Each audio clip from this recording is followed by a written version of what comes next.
Hi, this is David Benda, business reporter with the Record Searchlight newspaper. Buzz on the street? Well, today we have buzz on the primaries, and the day after the state primaries. I hope everybody got some sleep last night. I know it was a long night here at the Record Searchlight. So let's go over some of the results. So looking at the presidential primary for the Democrats, as we all know, Hillary Clinton took California, Bernie Sanders finished second. It's kind of interesting if we go to the California map and how the Democrats voted across the state. And Bernie Sanders is the green. As you can see, Bernie carried much of the, well, all of the North State, Shasta County, Tehama County, over Trinity County, carried Humboldt, Del Norte, Modoc County, and then Hillary Clinton, who is a sea of blue, carried most of, or much of the southern part of the state, the Bay Area, coastal communities. She carried most of the urban, or practically all of the urban areas of California on her way to victory. So let's go back to the overall results. We'll scroll down here. Let's go down to the State Senate, District 1. We've got Ted Gaines, no surprise, winning the primary overall votes with a little over 95,500. He'll be taking on Rob Rowan come November, the Democratic challenger for that seat once again in November. And we go down to District 1 for the U.S. House of Representatives. No surprise, probably most people thinking that Doug LaMalfa winning the overall vote in the primary with just over 59,000 votes. And once again, Doug will be taking on the Democratic challenger, Jim Reed. And Mr. Reed got a little over 42,500 votes. Now, a little bit later, I'm going to break down what Jim needs to do going forward in November if he hopes to beat Doug LaMalfa. So let's go down to the supervisors, Shasta County supervisor races. Leonard Modi, there will not be a runoff in this race. Leonard Modi got 72% of the vote, beating out the challenger Jerome Venus. So Mr. Modi retains his District 2 seat. But District 3 and District 4, there is much to be decided here. In District 3, Mary Rickert took yesterday's votes, won with 2,971 votes, but she did not carry 50%. So there will be a runoff between her and Pam Giacomini.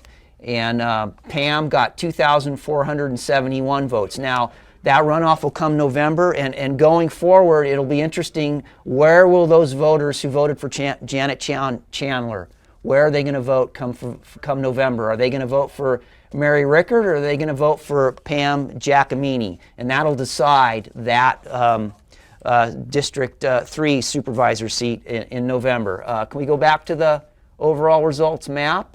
Scroll down. We're going to take a look at the supervisor's District 4.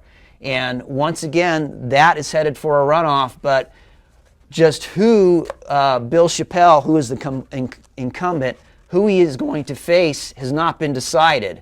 Right now, Steve Morgan holds an ever so slim lead over Wally St. Clair.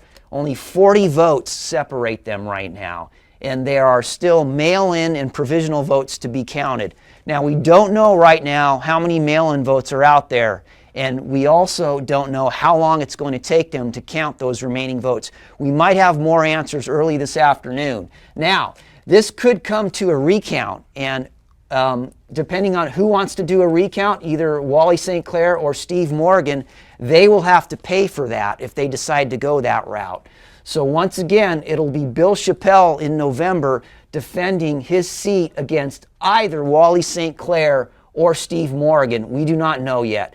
Measure A, the two school bond initiatives, passed overwhelmingly. Measure A was the Junction School Initiative, and Measure B was the Black Butte Elementary School Initiative. And both those initiatives are going to go towards updating the facilities at both of those schools. So let's go back to the House of Representatives, District 1. Let's break that down by county. We're going to look at what Jim Reed needs to do to beat, or if he hopes to beat Doug LaMalfa come November. But real quick, let's talk about Gregory Cheadle. Now we know Gregory Cheadle received a lot of attention last Friday in Reading during the Donald Trump visit. As you know, Donald singled Mr. Cheadle out with his African American comment, which went viral, went national. Maybe some of you were wondering whether Gregory Cheadle was going to receive any kind of bump from that. Well, it certainly looks like he did not. Mr. Cheadle finished last overall in the primary for the District 1 congressional seat, getting 2,627 votes, just under 2% of the votes. So let's scroll down here. Now, Jim Reed carried Butte County and let's go down a little more here, Nevada County also. Those were the only two counties that Jim Reed took, and those were, he carried both those counties by a pretty slim margin. Doug LaMalfa took every other county in the district pretty convincingly. Now, Jim Reed on Facebook posted that, you know, he was touting his victories in Butte and Nevada counties, and he was talking about how, if we scroll back up to the overall vote, how David Peterson, the other Democrat in the primary, Mr. Reed is pretty confident that those voters are going to come to his side, and so that's going to close the gap, he thinks, and he thinks he's going to also, you know, knock off or take some other votes come November, and obviously Jim Reed thinks it's going to be competitive. What Jim doesn't mention, though, is let's look at Butte County. That was Joe Montez's very conservative Republican. That's his home county. Now, Joe got 10,868 votes. Where are those votes going to go come November? Do you really think those Joe Montez voters are going to vote for Jim Reed, or are they going to vote for Doug LaMalfa? And then you also have Gary Oxley, a very conservative Republican, and we got Jeff Gerlach, who was the independent. So big question, where are those people going to vote, or who are they going to vote for come November? Again, Jim's pretty confident that he's going to make this a close race, but we shall see. So that is a roundup of last night's results. I hope you enjoyed our coverage. I hope you read the paper this morning. Go online later today. We're going to continue to have updates. We'll have complete stories online this evening and in tomorrow's paper. Thanks for watching. Thanks for reading.